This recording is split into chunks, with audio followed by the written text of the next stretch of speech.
भारतीय संविधान को अपनाया गया था? तो कब अपनाया गया था? 26 जनवरी 1950 को, 15 अगस्त 1947 को, 26 नवंबर 1949 को या 24 जनवरी 1950 को? तो आपका राइट आंसर कमेंट करके बताइएगा दोस्तों। बिल्कुल राइट आंसर होगा आपका, वह होगा 26 नवंबर 1949 को। कब? 26 नवंबर 1949 को। ठीक है, 26 नवंबर 1949 को जो है आपका भारतीय संविधान अपनाया गया था। क्या गया था?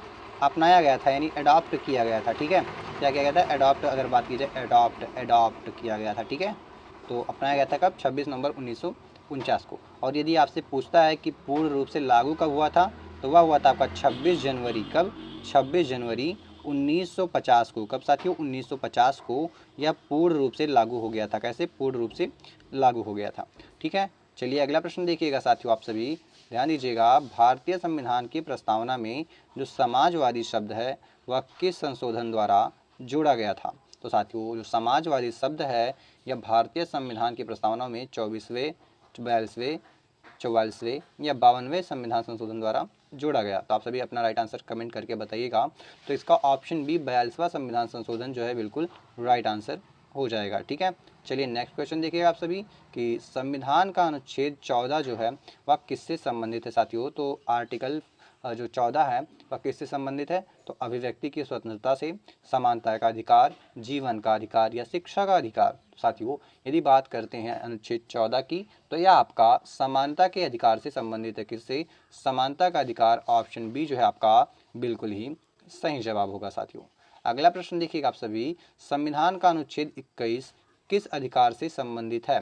तो संविधान का अनुच्छेद 21 जो है साथियों यह आपका धार्मिक स्वतंत्रता, जीवन एवं व्यक्तिगत स्वतंत्रता, संपत्ति का अधिकार या समान अवसर निम्न में से किससे संबंधित है? तो आपका जो राइट आंसर होगा साथियों वह हो जाएगा, यह आपका जीवन एवं व्यक्तिगत स्वतंत्रता से संबंधित है। कौन? आपका आर्टिकल 21। कौन सा? आर्टिकल 21। नेक्स्ट क्वेश्चन है साथियों, मौलिक अधिकारों का संरक्षक किसे कहा जाता है? साथियों, जो मौलिक अधिकार हैं इनका संरक्षक किसे कहा जाता है? तो आपका राइट आंसर होगा क्या? राष्ट्रपति होगा, संसद होगा या सर्वोच्च न्यायालय होगा या फिर राज्यपाल। निम्न में से कौन होगा? तो आपका राइट आंसर हो जाएगा सर्वोच्च न्यायालय जो साथियों वो आपके मौलिक अधिकारों का क्या है? संरक्षक कहा जाता है। अगला प्रश्न देखिएगा साथियों, संविधान की व्याख्या का अंतिम अधिकार किसके पास है?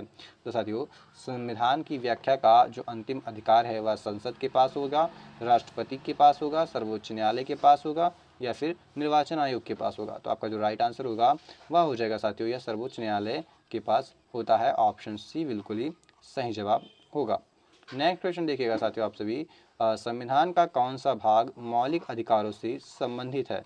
तो मौलिक अधिकारों से संबंधित होगा आपका भाग 2, भाग 3, भाग 4 या भाग 4A। तो आपका बात किया गया है मौलिक अधिकारों का साथियों, तो ये आपके जो मौलिक अधिकार होते हैं यह भाग 3 में रखे गए हैं, यानी कि ऑप्शन बी बिल्कुल राइट आंसर होगा। भाग 3 में मौलिक अधिकार संबंधित होगा। नेक्स्ट है आपका, राज्य के नीति निदेशक तत्व किस भाग में है साथियों? तो राज्य के जो नीति निदेशक तत्व हैं यह आपके भाग 4 में है। कहाँ पे हैं? भाग 4 में। ऑप्शन बी भाग 4 आपका बिल्कुल सही जवाब होगा। नेक्स्ट है आपका, मूल कर्तव्य किस संशोधन द्वारा जोड़े गए साथियों? तो मूल कर्तव्य जो थे वह किस संशोधन द्वारा जोड़े गए?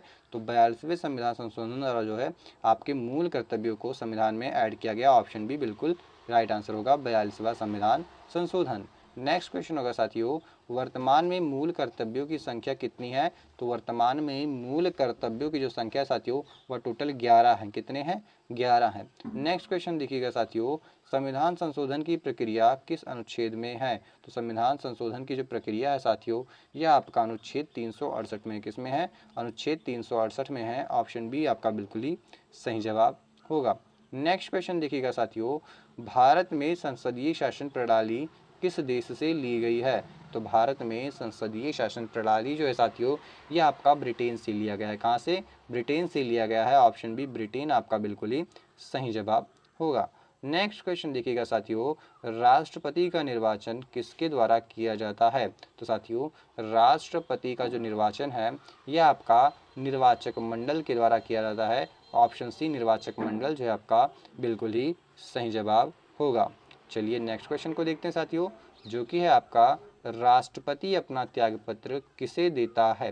तो साथियों, राष्ट्रपति जो होता है अपना त्यागपत्र किसको देगा? प्रधानमंत्री को देगा, या फिर लोकसभा अध्यक्ष को देगा, या उपराष्ट्रपति को देगा, या मुख्य न्यायाधीश को देगा। तो आपका जो राइट आंसर होगा साथियों, जो राष्ट्रपति होता है वह अपना त्यागपत्र जो होता है वह उपराष्ट्रपति को देता है। किसको? उपराष्ट्रपति को देता है। ऑप्शन सी बिल्कुल सही जवाब होगा।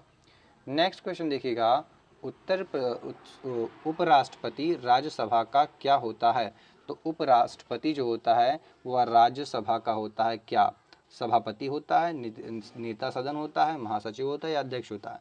आपका राइट आंसर होगा ऑप्शन बी बिल्कुल सही जवाब होगा, सभापति होता है। नेक्स्ट है आपका, प्रधानमंत्री की नियुक्ति कौन करता है? तो प्रधानमंत्री की नियुक्ति साथियों या कौन करता है? लोकसभा करती है, राष्ट्रपति करती है, राज्यसभा या मुख्य न्यायाधीश? तो साथियों प्रधानमंत्री की जो नियुक्ति है या किसके द्वारा की जाती है? तो आपका जो राइट आंसर होगा साथियों यह हो जाएगा राष्ट्रपति के द्वारा प्रधानमंत्री की जो है नियुक्ति की जाती है। नेक्स्ट क्वेश्चन है आपका, मंत्रिपरिषद सामूहिक रूप से किसके प्रति उत्तरदायी होती है? तो मंत्री परिषद जो है साथियों यह सामूहिक रूप से जो है लोकसभा के प्रति उत्तरदायी होती है। किसके प्रति? लोकसभा के प्रति उत्तरदायी होती है। नेक्स्ट है आपका, धन विधेयक किस सदन में प्रस्तुत किया जाता है? तो धन विधेयक जो है और किस सदन में प्रस्तुत किया जाता है? तो आपका राइट आंसर हो जाएगा, जो धन विधेयक होता है साथियों ये लोकसभा में प्रस्तुत किया जाता है। कहाँ पे? लोकसभा में। अगला है आपका, धन विधेयक पर अंतिम निर्णय किसका होता है? तो साथियों धन विधेयक पर जो अंतिम निर्णय होता है वह आपका लोकसभा अध्यक्ष का होता है। किसका? लोकसभा अध्यक्ष का होता है। ऑप्शन सी बिल्कुल राइट आंसर होगा। नेक्स्ट क्वेश्चन देखिएगा साथियों आपका, भारत का नियंत्रक एवं महालेखक परीक्षक किसके द्वारा नियुक्त होता है? तो भारत का जो नियंत्रक एवं महालेखा परीक्षक है साथियों यह आपका किसके द्वारा नियुक्त होता है? तो राष्ट्रपति के द्वारा नियुक्त होता है। अगला प्रश्न देखिएगा आप सभी, अब भारत का निर्वाचन आयोग जो है वह किस अनुच्छेद के अंतर्गत है? तो भारत का निर्वाचन आयोग साथियों ये आपका अनुच्छेद 324 के अंतर्गत है। किसके अंतर्गत? अनुच्छेद 324 के अंतर्गत। अगला प्रश्न देखिएगा साथियों आप सभी, क्या है कि वित्त आयोग, ध्यान दीजिएगा, वित्त आयोग किस अनुच्छेद के अंतर्गत गठित होता है? तो वित्त आयोग जो है साथियों यह आपका अनुच्छेद 280 किसके अंतर्गत? 280 के अंतर्गत गठित होता है, यानी ऑप्शन ए आपका बिल्कुल राइट आंसर होगा। अगला प्रश्न देखिएगा आप सभी, भारत के महान्यायवादी की नियुक्ति कौन करता है? तो भारत के महान्यायवादी की जो नियुक्ति है साथियों वह कौन करता है? तो आपका राइट आंसर हो जाएगा राष्ट्रपति करते हैं। कौन करते हैं? राष्ट्रपति करते हैं। अगला है आपका, सर्वोच्च न्यायालय के न्यायाधीशों की सेवानिवृत्ति आयु कितनी है? तो आपका राइट आंसर हो जाएगा साथियों कितनी है? तो 65 वर्ष है। कितनी है? 65 वर्ष है। ऑप्शन सी बिल्कुल ही सही जवाब होगा। अगला प्रश्न होगा आपका, उच्च न्यायालय के न्यायाधीशों का, ध्यान दीजिएगा, उच्च न्यायालय के न्यायाधीशों की सेवानिवृत्त आयु है वह कितनी है? तो 62 वर्ष है। कितनी है? 62 वर्ष है। तो ऑप्शन बी आपका बिल्कुल राइट आंसर हो जाएगा 62 ईयर्स। नेक्स्ट क्वेश्चन है आपका, भारत में न्यायिक पुनरावलोकन जो है की शक्ति किसके पास है साथियों? तो भारत में जो न्यायिक पुनरावलोकन की शक्ति है यह आपका किसके पास होगा? तो आपका राइट आंसर हो जाएगा सर्वोच्च एवं उच्च न्यायालय के पास होगा। ठीक है, तो ऑप्शन बी यहाँ पे बिल्कुल राइट आंसर होगा। अगला प्रश्न है आपका, संविधान की मूल संरचना का सिद्धांत किस मामले से संबंधित है? तो संविधान की मूल संरचना सिद्धांत जो है साथियों यह आपका किससे संबंधित है? केशवानंद भारती मामला से संबंधित है। ऑप्शन बी बिल्कुल सही जवाब होगा। अगला प्रश्न होगा आपका, आपातकाल की घोषणा किस अनुच्छेद के अंतर्गत होती है? तो आपातकाल की घोषणा जो है साथियों यह आपका अनुच्छेद 352 के अंतर्गत होती है। किसके अंतर्गत? अनुच्छेद 352। ऑप्शन ए बिल्कुल सही जवाब होगा। अगला प्रश्न है आपका, राष्ट्रपति शासन किस अनुच्छेद के अंतर्गत लगाया जाता है? तो राष्ट्रपति शासन जो है साथियों यह अनुच्छेद 356 के अंतर्गत लगाया जाता है। अगला है आपका, वित्तीय आपातकाल साथियों किस अनुच्छेद में है? तो वित्तीय आपातकाल जो है यह आपका अनुच्छेद 360 में, कहाँ पे है? 360 में। और अब तक 360 अनुच्छेद के अनुसार या फिर बोलें तो वित्तीय आपातकाल जो है भारत में एक बार भी नहीं लगा है। ठीक है, तो इम्पोर्टेंट क्वेश्चन है, ध्यान दीजिएगा। नेक्स्ट क्वेश्चन है आपका, पंचायतों से संबंधित संविधान संशोधन है। तो ध्यान दीजिएगा, पंचायतों से संबंधित जो संविधान संशोधन है वो आपका 73वां संविधान संशोधन होगा। और बात करें नगर पालिका से, किससे साथियों? नगर, क्या है? नगर पालिका से। ठीक है, तो आपका राइट आंसर हो जाएगा नगर पालिका से संबंधित संविधान संशोधन है, तो आपका हो जाएगा 74वां संविधान संशोधन। ठीक है, चलिए अगला प्रश्न देखिएगा आप सभी कि नगर पालिकाओं से संबंधित संशोधन है, तो आप बताएंगे 74वां संविधान संशोधन। ठीक है, अगला प्रश्न देखिएगा साथियों, शिक्षा का अधिकार किस अनुच्छेद में है? तो शिक्षा का अधिकार जो साथियों यह आर्टिकल 21A में है। कहाँ पे है? 21A में है। ठीक है, अनुच्छेद 21A में शिक्षा का अधिकार दिया गया है आप सभी को। अगला प्रश्न देखिएगा, संविधान की प्रस्तावना में धर्मनिरपेक्ष शब्द जोड़ा गया।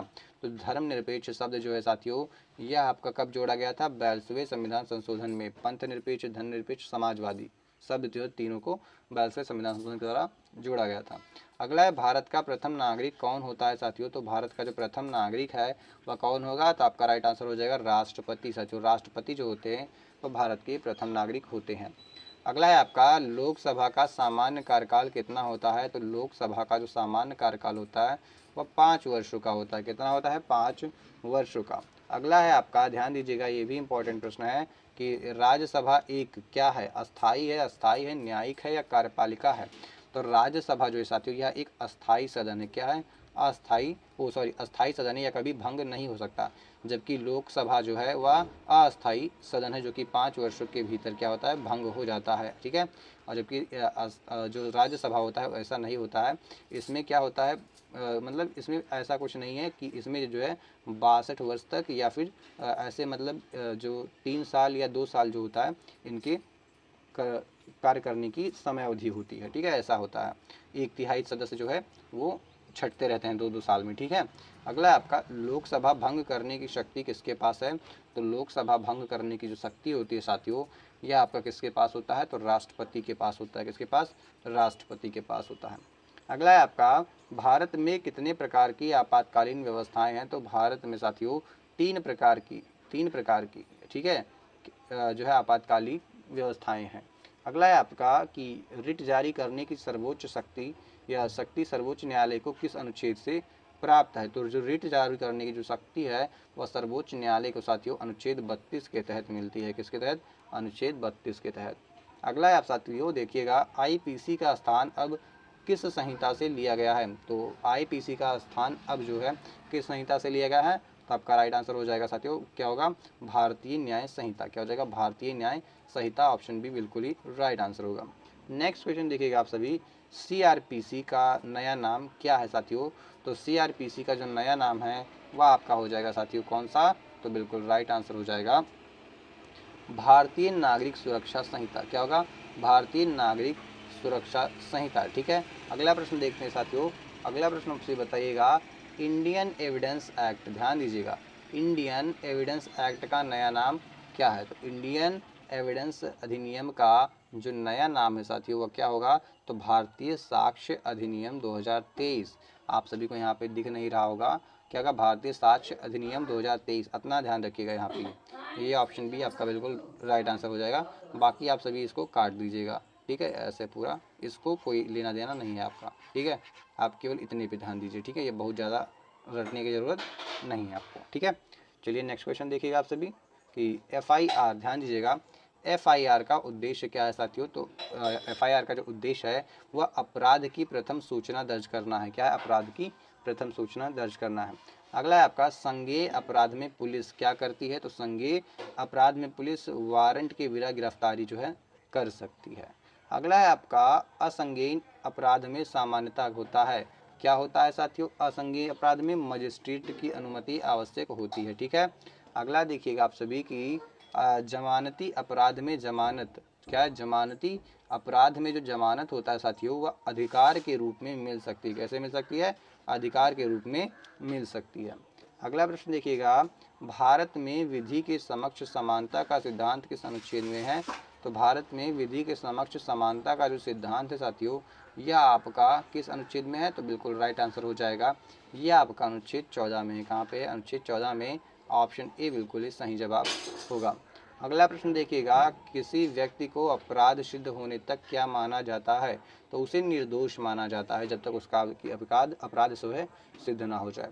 अगला है, प्राकृतिक न्याय का प्रमुख सिद्धांत है। तो प्राकृतिक न्याय का जो प्रमुख सिद्धांत है साथियों वह होता है किसी को बिना सुने दंड नहीं होता है। तो ऑप्शन ए बिल्कुल राइट आंसर हो जाएगा। तो यह वीडियो यहीं पे समाप्त होती है साथियों, मिलते हैं नेक्स्ट वीडियो में, तब तक के लिए जय हिंद दोस्तों।